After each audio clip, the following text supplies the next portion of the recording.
Hello,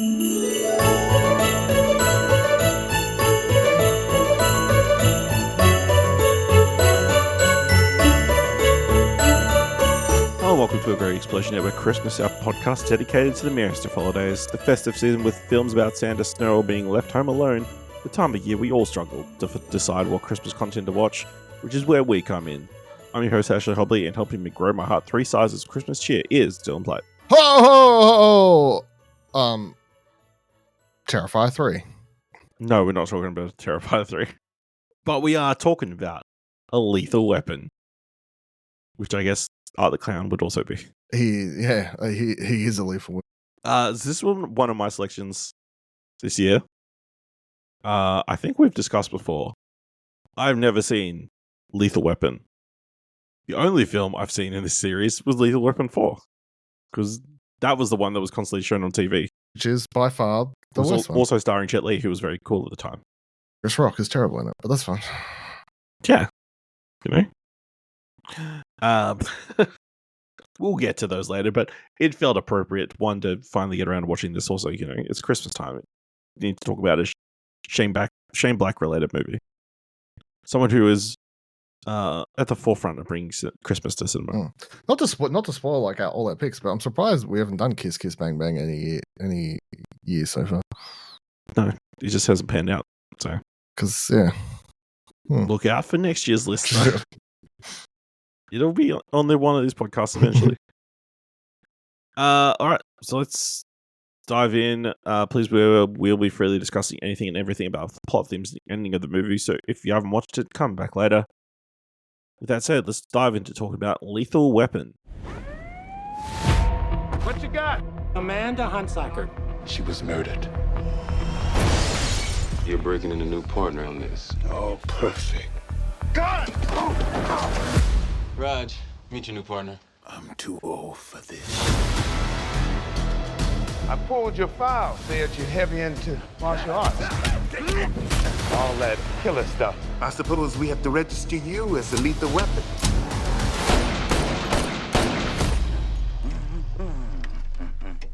Have a nice day. It's called Shadow Company. It's all run by ex-CIA soldiers, mercs, bringing in heroin. These people are trained killers.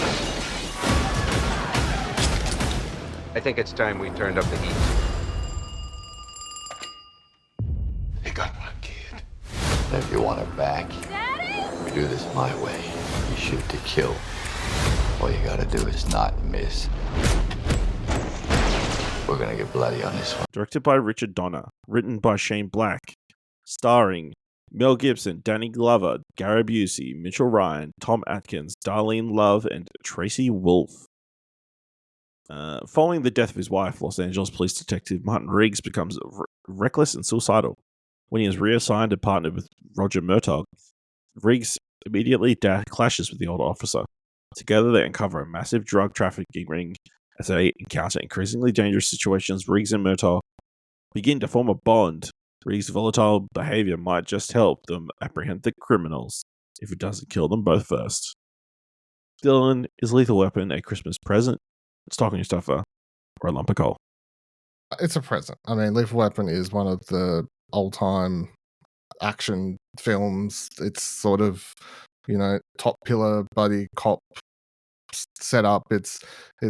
I mean, Shane Black more or less invented this particular sort of buddy cop duo, which he's even iterated on within his own films several times over at this point. So, yeah, it's also the film that took people, you know, it took Mel Gibson, I think, to that next stage in his career that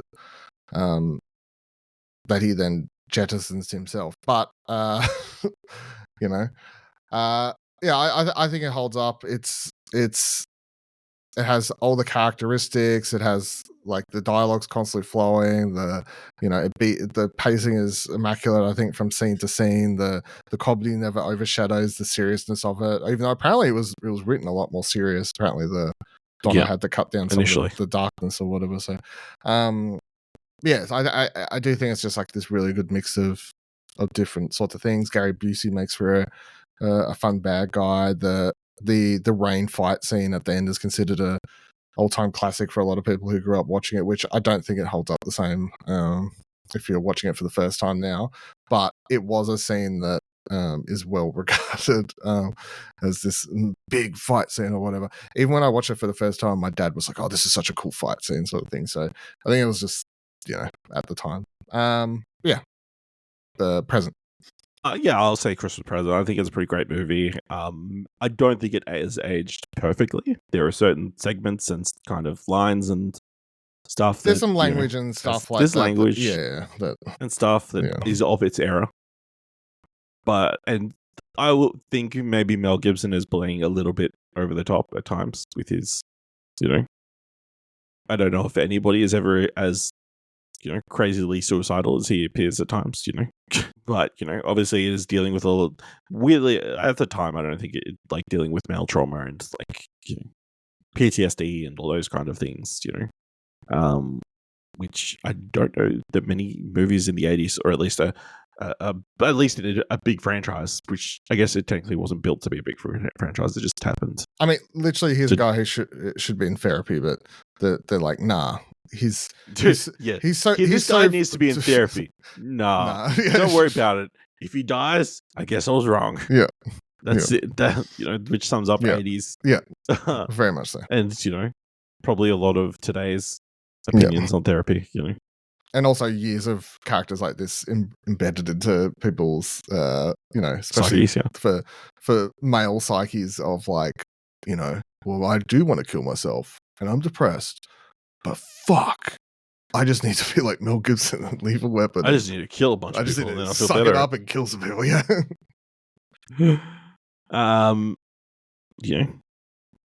I guess we'll start here. Is this Christmas movie? Is there enough Christmas in this movie to be considered a Christmas movie? I don't think this is as Christmassy as a lot of the other action films that just fly along. However, this isn't Die Hard. It's not Die Hard. However, it does the thing where even though it starts, it hits Christmas notes enough and then ends with Christmas and mentions Christmas enough that I feel like if you're on the Die Hard boat, of which I am, I have to say it is okay. Whereas I'm being too picky. You're being hypocritical. Yeah. So I'm going to say yes. Yeah, I think that's fair enough. Yeah. Sometimes, it's for the really good movies, you got to kind of cling to it to make sure it's like how Aussies claim some New Zealanders sometimes. And sometimes we give the them really back. good ones we accept, and the really bad ones, or some Australians who we really don't like, we say they're actually Kiwis. That kind of stuff. It's like that with Christmas. Yeah. All right, let's read through the plot of the film through our number one news source, Wikipedia. Recent UCLA graduate. Nope, that's the reading about the making of the movie. Following the recent death of his wife, LAPD narcotics sergeant Martin Riggs, a former special forces soldier, has become suicidal and erratic. Despite the protests of police therapist Stephanie Woods, Captain Ed Murphy believes Riggs is taking his psychosis to be forcibly retired with a generous pension, and partners him with fellow war veteran and seasoned homicide sergeant Roger Murtaugh. I think that's an interesting element. Like, no, we don't believe you're crazy. Like, you're just pretending to be crazy so you can get a pension, which seems extreme, but also, I guess, maybe it's something that happened at the time. Probably just a fear that people have, like immigrants are stealing all the jobs. Yeah, this tiny percentage of people, a percentage of things happen ever. It's like every single person who's faking sick is just trying to get a paycheck, He's trying to steal money from us. Who cares if he gets a pension at this point, because he just kills a bunch of people at the start of this movie with his freaking... Also, how can you believe that all that heroin is going to be $100? It's pretty funny, though. This is a pretty amusing scene. Also, I would say it's a very good early scene to show how physical, I guess, Mel Gibson was willing to get for this role. Like, he does a lot of he's moving around, rolling. He's doing the stunts and stuff. Yeah. Trained and stuff. It would appear just on the late shot and everything.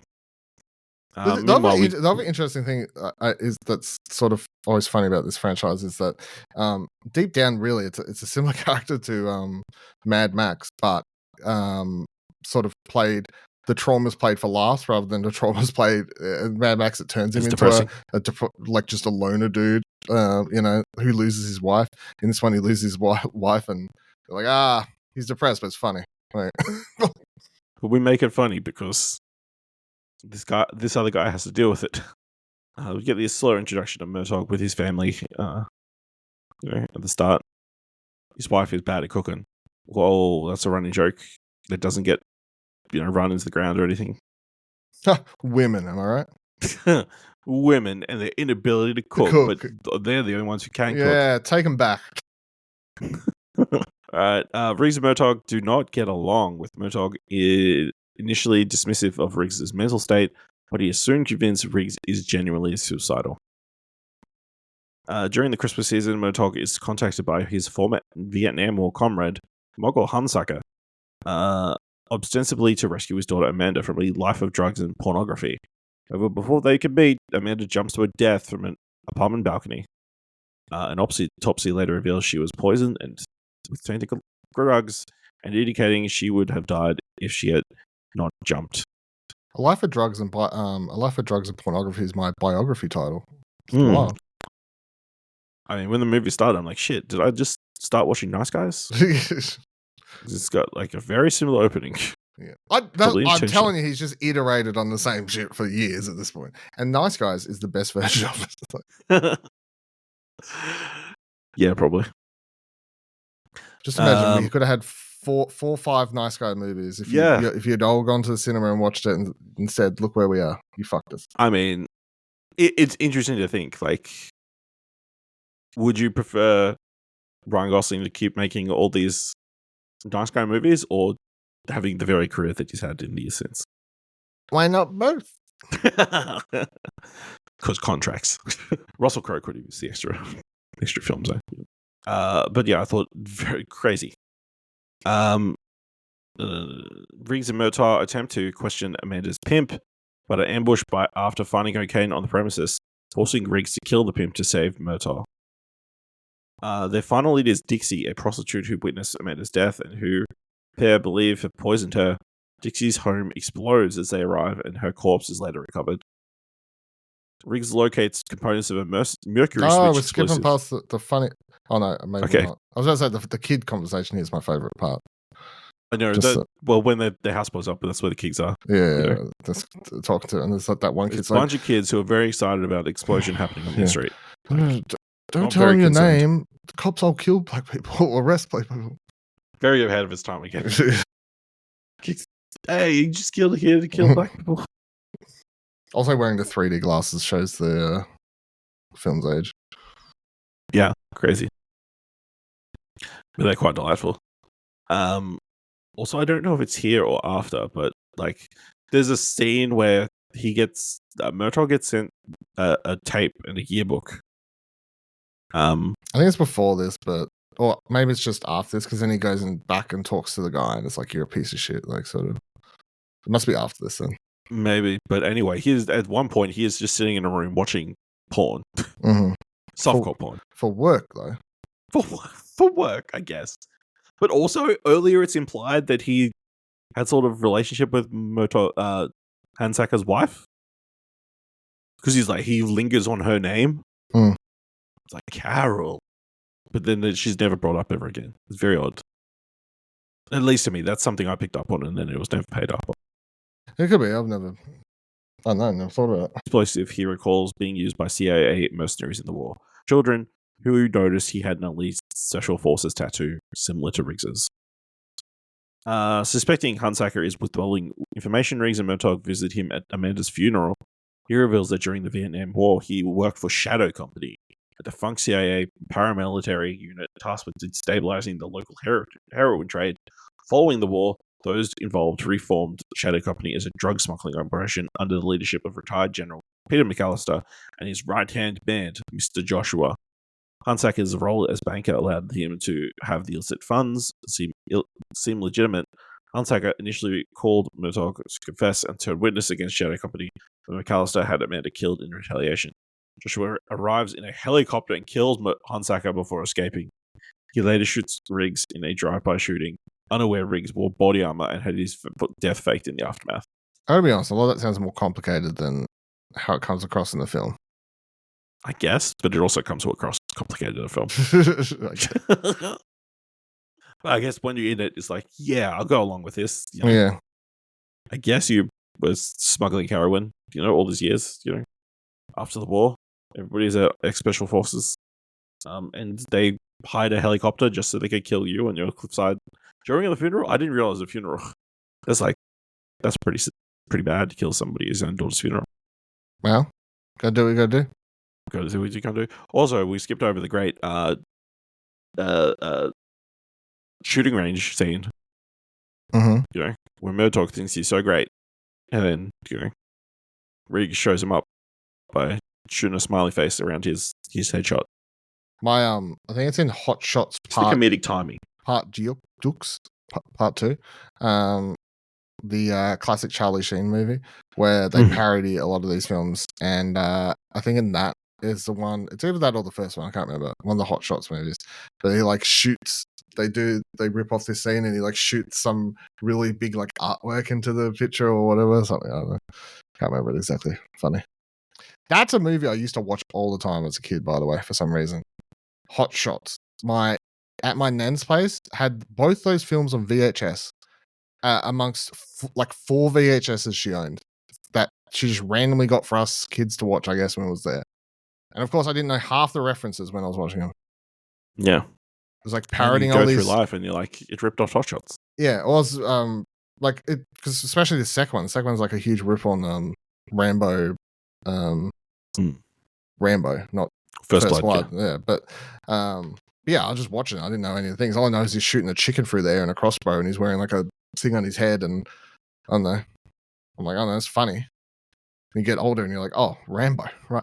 But yeah, I think it's interesting that he is wearing the body armor, implying that he isn't as suicidal as he was. It seemed very out of character at the time. Wants to go out on his own. Go out on his own terms. Doesn't want some douchebag bad guy shooting him in the street. Wants to take himself out with his own hollow point bullet. I can appreciate that. Sure. Concerned Murtaugh knows too much. Shadow Company kidnaps his daughter Brienne and forces him to meet them at El Mirage Lake.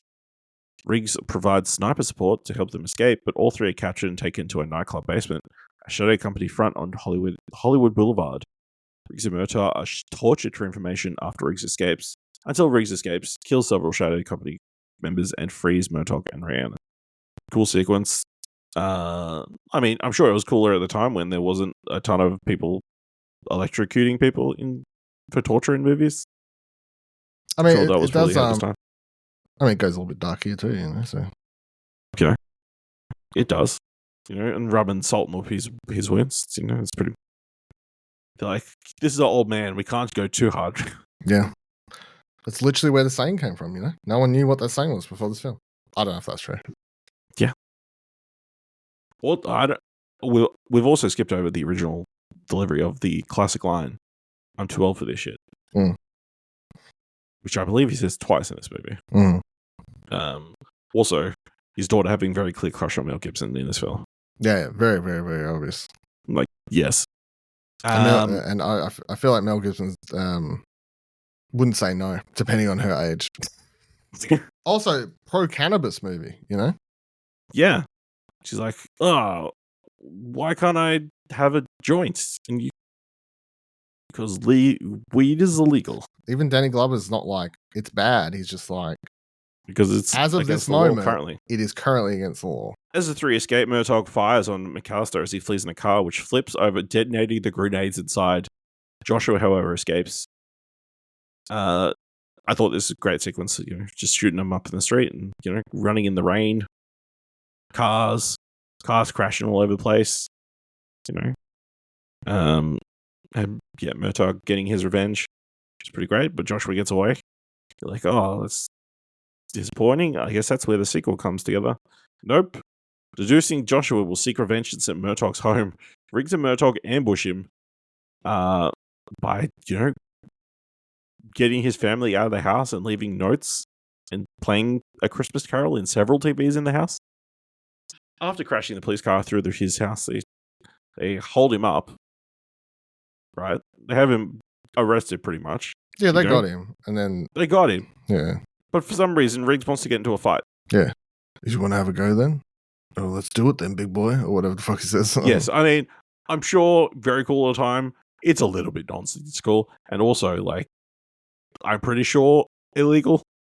Oh, it's 100% not something that would happen. But it is like that. It's a very, like, male macho play out scene. Like, no, like, even like all the cops go to interrupt. It's like, no, let him do it. And then even when he's on the ground and he's like losing the fight, it's like, no, I gotta, like, it's just the prove he's the toughest guy sort of fight scene. Yes. And weirdly MMA-esque at a time before MMA was the thing. Well, his thing was like, obviously, Yeah, I mean, joke he about says- the talk judo about background jiu-jitsu and and stuff. jiu-jitsu and stuff. Yeah. I mean, Gary Busey does, like, at least he looks like he's a equal, like, it's sort of Intimidating dude. He's intimidating. Riggs defeats him in a brawl, but chooses not to kill him. Police officers take Joshua into custody, but he breaks free, takes an officer's revolver, and attempts to shoot Murtaugh. The pair return fire, killing him. Lots of dead people in this movie. A short time later, after visiting his wife's grave, Riggs shares Christmas Day dinner with Murtaugh and his family. He gives Murtaugh a polyprone bullet he was saving to commit suicide, as he no longer needs it. And dog. Christmas miracle. And dog, which doesn't get along with the cat called Burbank. I don't know if we ever get a name for the dog. I think it's in the credits, maybe. Hold on. Lethal Weapon dog name. Google will tell us. Sam Okay. is the dog's name. All right. Anything else we want to discuss from Lethal Weapon? Lethal Weapon. Should I watch the rest of these movies? I mean, they're supposed to be doing a fifth one, so I mean, you can wait, I guess, because that would be I'm sure we'd have to. That'll be a thing. It'd have to be a thing. They announced the fifth one a couple of years back at this point. They released some like promo shot of Danny Glover and Mel Gibson together for it. But I don't think they've ever started shooting it for, I'm sure, a myriad of reasons. But I mean, Richard Donner obviously passed away, so he won't be directing it. I would presume Mel Gibson. He directs all four of them, I think. Interesting. I could be wrong, but Shane Black only has story credit for the second one. The second, yeah. And he's not involved with the third or fourth at all. I mean, I think the second one's maybe better than the first. I think that's one of those topics that Hot takes. I don't think it's a hot take. I think it's just some people go one or two, but I think most people, if you say two is better than one, probably understand, like, that's fine. I mean, the second one adds Joe Pesci in, which is the main reason. He becomes a bit player for all of them. Yeah. And the second one's plot still, it ties it back to, not to spoil it, but like they come back to the Riggs's wife being killed. Maybe there was more to It's like that. somebody was behind it.